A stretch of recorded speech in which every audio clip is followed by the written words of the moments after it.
Bismillahirrahmanirrahim. Assalamualaikum warahmatullahi wabarakatuh. Waalaikumsalam Waalaikumsalam warahmatullahi wabarakatuh. Yang saya hormati, saya cintai, saya banggakan rekan-rekan segenap karyawan-karyawati industri kayu dan biomasa, baik yang ada di Gresik, Jatirogo, Ngawi, Saradan, di Kediri, di Randu, di Cepu, dan di Brumbung ya.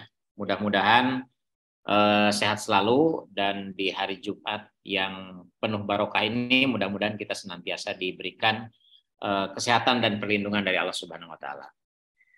Baik, teman-teman yang saya cintai ya, hari ini kami mendapatkan amanah untuk menyampaikan salah satu tata nilai dari akhlak ya, yaitu loyal. Nah, nanti mungkin kurang lebih sekitar setengah jam atau lebih ke depan saya ingin menyampaikan tentang loyal ini. Mudah-mudahan dari apa yang sudah dibuatkan oleh direksi ya, dan saya sampaikan bisa kita implementasikan tentunya ya, implementasikan dalam kehidupan sehari-hari, karena memang tata nilai akhlak ini sudah menjadi satu keharusan, menjadi tata nilai kita sebagai insan BUMN di Indonesia ini. Baik ya, kita akan membahas tentang Leader Talks Value Loyal ya. Loyal ini merupakan core value akhlak yang keempat ya, setelah amanah, kompeten, dan harmonis. Masih ada dua nanti ke depan, adaptif, kolaboratif gitu ya. Nah, ini untuk outline-nya terdiri dari pengertian loyalitas, kemudian antecedent ya, faktor penyebab loyalitas apa saja, kemudian behavior ya, karakteristik loyalitas atau kebiasaan lah, behavior itu ya, yang sudah melekat dalam diri sehari-hari ya. Kemudian konsekuensi atau dampak dari loyalitas, jadi kalau kita loyal bagaimana, kalau tidak loyal bagaimana. Kemudian solution ya, atau solusi, cara meningkatkan loyalitas kita ya. Kemudian budaya perilaku loyal yang perlu ditanamkan di dalam diri, dan quotes of the day ya, nanti ditutup dengan quotes of the day. Lanjut. Nah, ini ya. Kalau pengertiannya saya kira juga dihafal, diingat juga relatif mudah ya. Loyalitas adalah sejenis kesetiaan dan kebenaran, mencerminkan pengabdian atau sentimen seseorang terhadap suatu objek yang mungkin berupa orang, kelompok, cita-cita, tugas, dan tujuan ya. Loyal itu ya bahasa sederhananya setia ya. Loyal kepada istri ya setia kepada istri. Tetapi di sini memang tidak hanya terhadap objeknya itu orang saja, bisa kelompok itu seperti sekarang ya, loyal kita kepada perusahaan. Mungkin juga ada yang loyal kepada kelompok goes ya, pecinta sepeda. Ada yang loyal kelompok mancing misalnya, kelompok naik gunung bisa saja ya. Loyal terhadap cita-cita misal ya, kita cita-citanya dari dulu ingin jadi kepala pabrik, wah terus saja bekerja supaya menjadi kepala pabrik. Pada saat ditawarkan jadi manajer misalkan, Pak saya di kepala pabrik aja misalnya, seperti itu ya. Terhadap tugas ya, loyal misalkan tugas walaupun memang kita ada acara keluarga, mungkin lagi badan juga kurang enak ya, ada kegiatan lain, karena kita merasa ada tugas yang belum kita selesaikan, kita berusaha untuk menyelesaikan tugas. Atau tujuan ya, tujuan misalkan kita tahu bahwa tujuan tahun ini kita harus surplus misalkan, jadi kita loyal selalu bekerja untuk mencapai tujuan tersebut ya. Bahkan bisa juga loyal terhadap benda, misal ya, ada yang orang dari dulu loyal terhadap Avanza aja, walaupun dia mampu beli Innova, Fortuner, udah Avanza saja. Atau misalkan ada yang loyal kepada satu perusahaan ya, ada yang senang produk Honda aja, walaupun ditawarin Yamaha, Suzuki, lain-lain, tetap dia loyal kepada Honda. Nah, itulah salah satu loyalitas gitu ya, pengertiannya. Lanjut. Nah, apa sih antecedent ya, atau faktor penyebab loyalitas? Nah, ini menurut DIR, Duta dan Gos, yang jelas ini bukan orang Jatirogo ya. tahun 2020 ini menurut dia peneliti biasanya ini ya, yang menyebabkan loyalitas itu pertama budaya organisasi, karena memang budayanya dibangun seperti itu. Kita loyal, kadang-kadang kalau menurut saya di perusahaan itu loyalitasnya juga cukup tinggi, karena terbukti banyak yang orang mengorbankan ya, katakanlah waktu dengan keluarga gitu ya, kepentingan dengan teman, karena semata-mata untuk loyal kepada perusahaan. Gitu. Kemudian ada juga gaya kepemimpinan ya. Ini juga sama bisa menyebabkan loyalitas. Kita misalkan ada yang pemimpinnya karena baik ya, baik kita ikutin. Ada juga pemimpinnya yang galak ya. Nah, karena takut ya, yang baik diikutin, yang galak pun diikutin. Nah, itu di perusahaan ini biasanya seperti itu ya. Teman-teman tuh relatif lah jarang di perusahaan itu ya, kecuali mungkin serikat lah secara berkelompok. Tapi kalau secara perorangan, rata-rata loyal, Pak. Mau pemimpinnya bagaimanapun, mau galak gitu ya, mau baik, nah, gaya-gaya tersebut akan diikuti. Tapi nanti konsekuensinya akan lain gitu ya, beda karakternya saja. Kemudian komitmen kerja, ya misalkan kita ada kontrak kerja ya, ada RKAP, ada penandatanganan ya. Misalkan target tahun ini berapa pendapatan ya, kita loyal dalam kehidupan sehari-hari, dalam pekerjaan kita untuk mencapai target tersebut. Atau loyal itu karena kepuasan kerja gitu ya. Kepuasan kerja ini tidak mesti materi saja ya. Kita lihat ya bagaimana kalau di lapangan, mungkin teman-teman terutama yang pernah di KPH ya, ada yang mandor ya, dia tiap hari pagi-pagi ya bangun ke hutan gitu ya. Kemudian pulang sore, kadang kemalaman, kadang Sabtu Minggu ke hutan.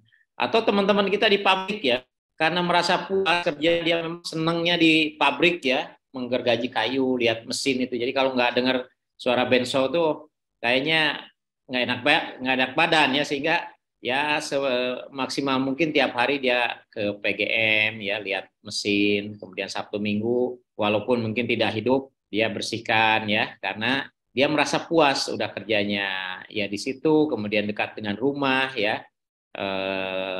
Disitulah tercipta keloyalan, karena kalau saya kerjanya nggak loyal gitu ya, dikhawatirkan nanti pindah ke Madura, misalnya ke Kangean, kan bisa jadi seperti itu ya, karena kepuasan kerja menangani hal-hal yang dia sukai di tempat yang dia sukai dan memberikan kebahagiaan buat dia maupun keluarga.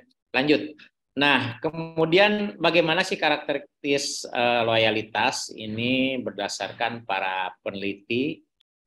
Keterlibatan aktif individu dalam suatu organisasi ya, Guillon dan Cezanne tahun 2014 meneliti. Jadi dia intinya memang karakteristiknya itu dilihat dari bagaimana orang per orang, individu ini aktif ya dalam organisasi ya.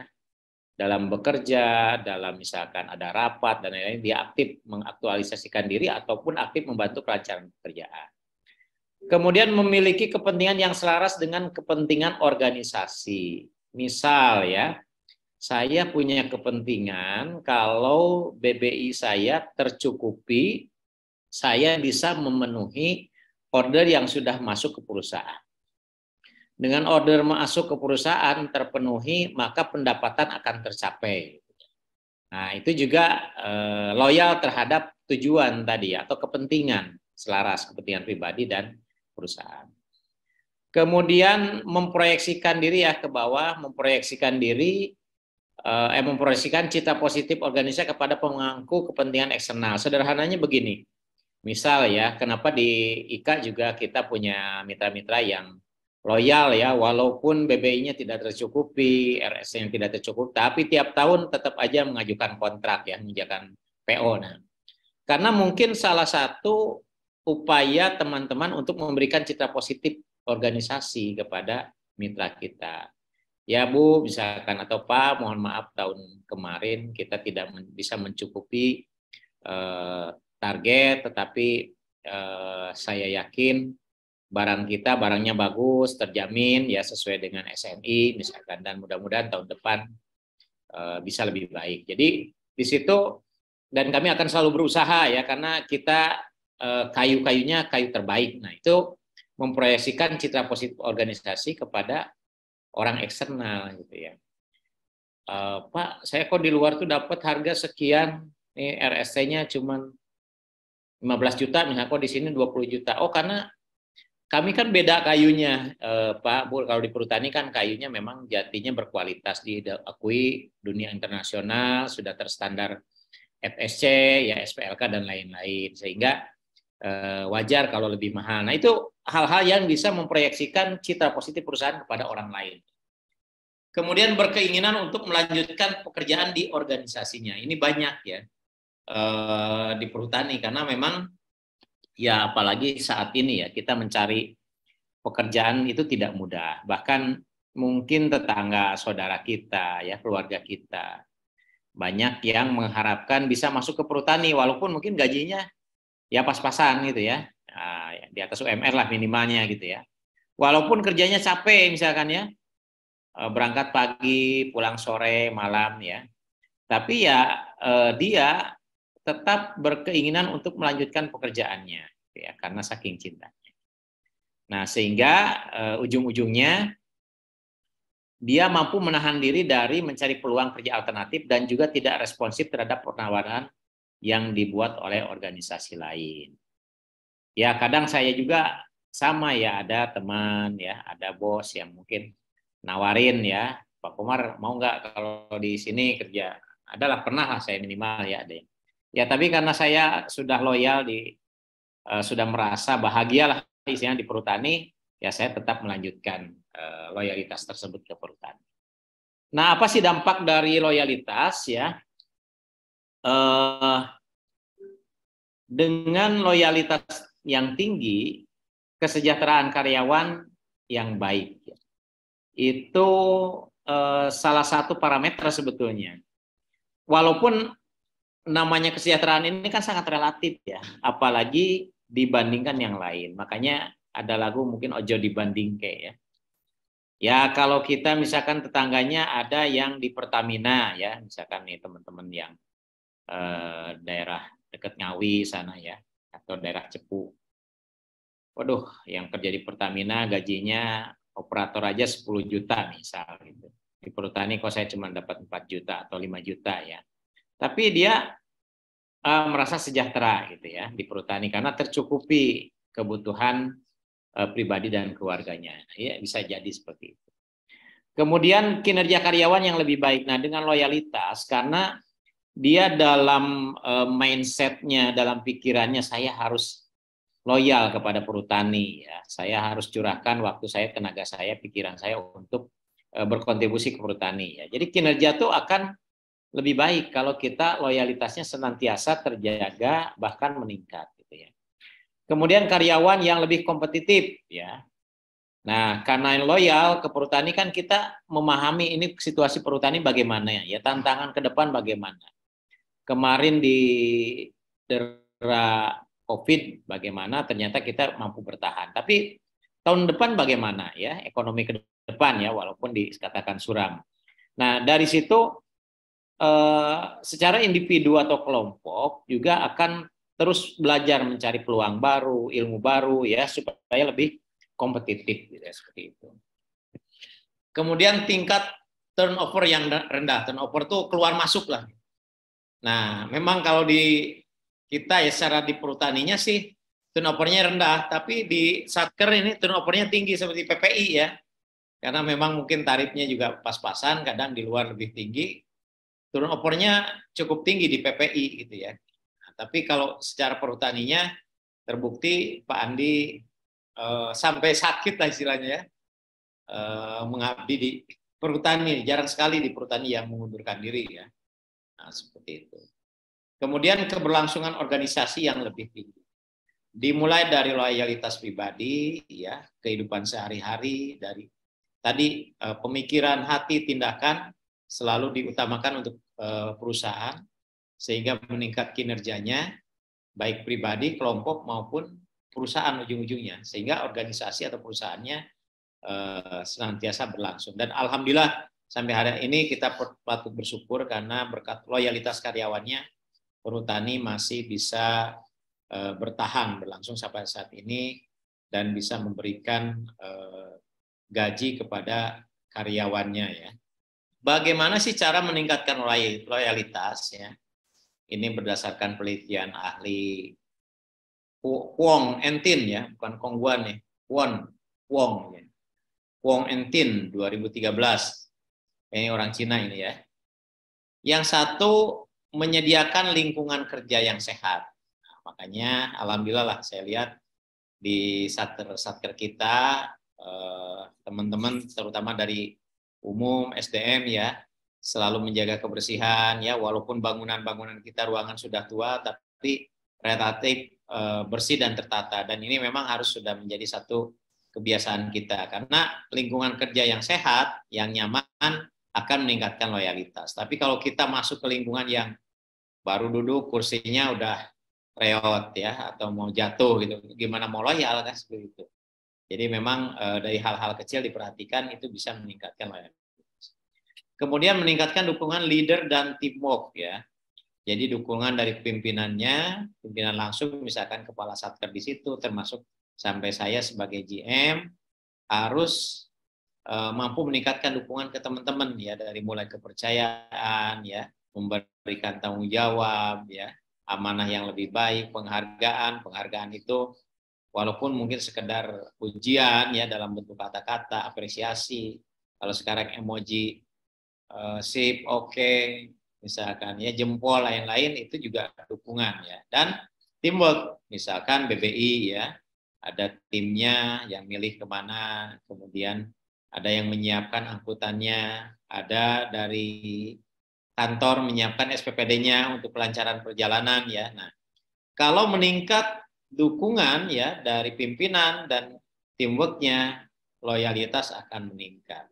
Misal ya teman-teman BBI, kalau SPPD-nya lancar gitu ya, apalagi di lapangan BBI-nya lancar, saya yakin semakin loyal. Tapi sebaliknya, kalau mau berangkat sudah jadwalnya waktunya, tapi SPPD-nya belum turun misalkan ya, bahkan yang sebelumnya belum dibayar. Nah ini akan mengurangi atau menurunkan loyalitas, yang mulai berpikir kok gini amat kerja di perhutani, udah kerja capek-capek, modalin sendiri. Nah itu kan mulai dari pikiran seperti itu bisa menurunkan loyalitas. Kemudian yang ketiga, organisasi mampu meningkatkan kepuasan karyawan sesuai dengan ekspektasi karyawan. Nah ini memang yang berat ya, karena organisasi ini juga kemampuannya tergantung dari kontribusi karyawan. Tapi sebetulnya dengan parameter ya, karyawan kita jarang yang mengundurkan diri, masih rajin masuk, itu juga satu kepuasan ya. Walaupun kalau ekspektasinya mungkin yang gaji 4 juta, pinginnya naik jadi 7 juta ya, yang 5 juta pingin jadi 10 juta, yang 10 juta pingin 20 juta ya, ekspektasi namanya itu ya. Nah, tapi kembali lagi, apakah perusahaannya mampu? Kalau mampu tidak masalah ya, tetapi untuk mampu itu butuh kontribusi dari semua. Dan yang keempat, organisasi harus menunjukkan tingkat loyalitas yang sama atau bahkan lebih tinggi terhadap karyawan. Jadi perusahaan bagaimana tingkat loyalitasnya tadi, menyiapkan sarana prasarana ya, gajinya lancar, perlengkapan kerja lancar, uang kerja lancar, ada bentuk-bentuk penghargaan. Nah, itu kembalikan dari loyalitas karyawan terhadap perusahaan. Jadi perusahaan yang meningkat loyal kepada karyawannya. Nah, kemudian ya khusus tadi tata nilai akhlak ini loyal. Nah, kalimat afirmasinya, kalimat yang harus kita tanamkan dalam pikiran, sering mungkin diulang-ulang juga, sering disampaikan ke temannya. Yang pertama ya, kami berdedikasi dan mengutamakan kepentingan bangsa negara. Jadi ini tingkat loyalitas di level nasional. Kedua ya. Kemudian tadi nomor satunya, kata kuncinya komitmen dan kontribusi. Jadi kita komitmen, tidak hanya komitmen saja, harus ada kontribusi. Misal gini, saya akan kerja bersungguh-sungguh. Tapi harus jelas bersungguh-sungguhnya seperti apa, yaitu memberikan kontribusi. Masuk rajin, tapi kalau diam aja kan nggak ada kontribusi. Tapi ada yang kita kerjakan untuk kelancaran pekerjaan. Kemudian berdedikasi, rela berkorban ya kepada perusahaan. Kemudian panduan perilakunya, menjaga nama baik sesama karyawan, pimpinan, BUMN, dan negara. Ya, ini pasti ya, kita juga harus jaga nama baik pribadi, ya, karyawan yang lain. Kalau ada salah ya kita ingatkan, bukan untuk dijelek-jelekkan. Pimpinan juga, kalau salah ya ingatkan aja, nggak usah malu ya, ingatkan saya, jangan, aduh saya kan cuman staf, ini Pak JM kok gini misalnya, ya, ingatkan aja, Pak JM kok terlambat misalkan sholatnya, kok terlambat pekerjaannya, ingatkan aja, misalkan Pak ada surat-surat yang belum di-approve, ditandatangan ya. Insya Allah saya sangat senang kalau teman-teman sering mengingatkan saya, karena sebagai manusia biasa, saya memang juga banyak hilap ya atau lupanya. Nah, apalagi menjaga nama baik BUMN, perhutani, dan negara. Kemudian rela berkorban untuk mencapai tujuan yang lebih besar. Patuh, nah ini yang penting ya, patuh kepada pimpinan sepanjang tidak bertentangan dengan hukum dan etika. Jadi kalau ada perintah dari saya kepada teman-teman, sepanjang tidak bertentangan dengan hukum dan etika, ya laksanakan gitu ya. Nah, misalkan teman-teman misal ya, kalau saya tolonglah disisihkan dari BBI-nya ya, per angkutan 1 kubik misal gitu. Nah, itu kan bertentangan dengan hukum, tidak boleh. Ya ditolak aja. Tapi kalau misalkan teman-teman tolong carikan BBI-nya yang bagus sesuai spek, nah itu kan sesuai dengan prosedur. Atau etika gitu ya. Nah, etikanya kurang bagus, kurang baik, jangan diikutin. Kemudian turunan nilai perilakunya, menjaga nama baik, berdedikasi terhadap negara, dan setia kepada perusahaan. Contoh penerapan mematuhi Code of Conduct perusahaan ya. Teman-teman sudah tahu, sudah baca kemarin ya, sebelumnya ada sosialisasi tentang Code of Conduct ya, atau tata perilaku di perusahaan. Kemudian setia kepada perhutani, rela berkorban untuk perusahaan negara, dan tidak mementingkan diri sendiri, dan saling menjaga nama baik. Itu perilaku yang perlu ditanamkan dalam diri. Nah, ini nasihat bijak ya hari ini, quotes of the day ya. Bila Anda digaji 10 juta oleh perusahaan namun Anda bekerja seperti digaji 20 juta, maka Tuhan akan membayar lebihnya dengan kesehatan, karir, keluarga sejahtera, anak yang cerdas, dan semisalnya. Nah, ini mengingatkan ya, saya juga kepada diri sendiri, ya teman-teman. Mungkin sebagai manusia biasa kita ya kadang berkeluh kesah, tetapi hal-hal yang negatif seperti itu sebisa mungkin dihindari, ataupun kalau muncul segera dihilangkan. Nah, tetapi munculkan hal-hal yang lebih positif. Tidak apa-apalah saya jabatan ini, tapi saya mampu memberikan kontribusi yang lebih, misalnya gitu ya. Namun bila Anda bekerja seperti orang digaji 5 juta ya dari 10 juta tadi, maka Tuhan pun akan menuntut sisanya dengan penyakit, kesusahan, hutang, masalah, dan semisalnya. Jadi kebalikannya, kalau kita digaji 10 juta tapi kita berpikir atau bertindaknya, cuman 10 juta, ngapain kerja capek-capek ya? Udahlah, asal aja, asal masuk dan lain-lain. Nah, maka Tuhan pun akan menuntut sisanya. Karena kita sudah dikasih 10 juta. Makanya muncullah penyakit, ya.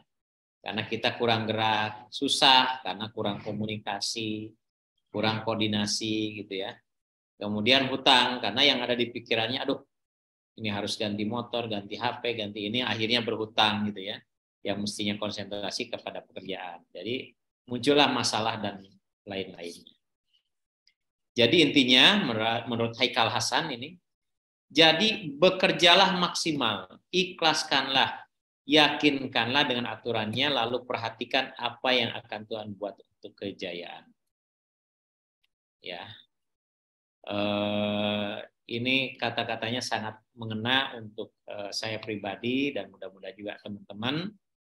Mari kita tidak henti-hentinya bersyukur ya terhadap apa yang sudah Tuhan berikan, apa yang sudah perusahaan berikan kepada kita, dan kita kembalikan dengan memberikan kontribusi yang tinggi terhadap perusahaan. Nah, menurut Napoleon Hill ya, quote of the day yang selanjutnya, kurangnya loyalitas dalam hal apapun seringkali menjadi salah satu penyebab utama kegagalan pada perjalanan hidup kita. Ya, ini mengingatkan juga ya kepada pribadi teman-teman. Karena pada saat kita merenung, oh mungkin kenapa saya belum sesuai dengan ekspektasi karena loyalitas saya kurang. Mungkin seperti itu. Lebih baik dibuat menjadi satu bahan introspeksi kepada diri kita apabila ada hal-hal yang memang merasa kita gagal sesuai dengan tujuan hidup kita. Kemudian yang terakhir, quotes of the day dari Pak Ari Ginanjar Agustian, ya salah satu pencetus ESQ, ya, Emotional Spiritual Question, ya. Orang yang amazing, ya, amazing, ya. Orang yang amazing adalah orang yang mampu bersyukur dan mampu mengucapkan terima kasih, serta mampu menemukan kebaikan pihak lain, bukan fokus mencari kesalahan. Ya. Jadi kita harus mampu mencari atau menemukan kebaikan-kebaikan pihak lain, bukan fokus mencari kesalahan. Ya, teman kita maju, wah padahal si ini gitu ya. Tapi kalau untuk mengingatkan tidak bisa. Nah itu ya 3 quotes of the day untuk Royal ini ya, dari Haikal Hasan, Napoleon Hill, dan Ari Ginanjar Agustian. Baik, saya kira kalau tidak ada pertanyaan dari teman-teman, sosialisasi nilai tata nilai perusahaan akhlak untuk nilai loyal ini saya kira cukup demikian. Mohon maaf apabila ada kesalahan. Semoga teman-teman senantiasa diberikan kesehatan ya, keselamatan dan perlindungan. Amin. Dan kita awal tahun ini mudah-mudahan bisa lebih semangat lagi bekerja, dengan loyalitas kita tingkatkan kinerja agar Perhutani kembali jaya ya. Terima kasih. Amin. Billahi taufiq wal hidayah. Assalamualaikum warahmatullahi wabarakatuh. Waalaikumsalam warahmatullahi wabarakatuh.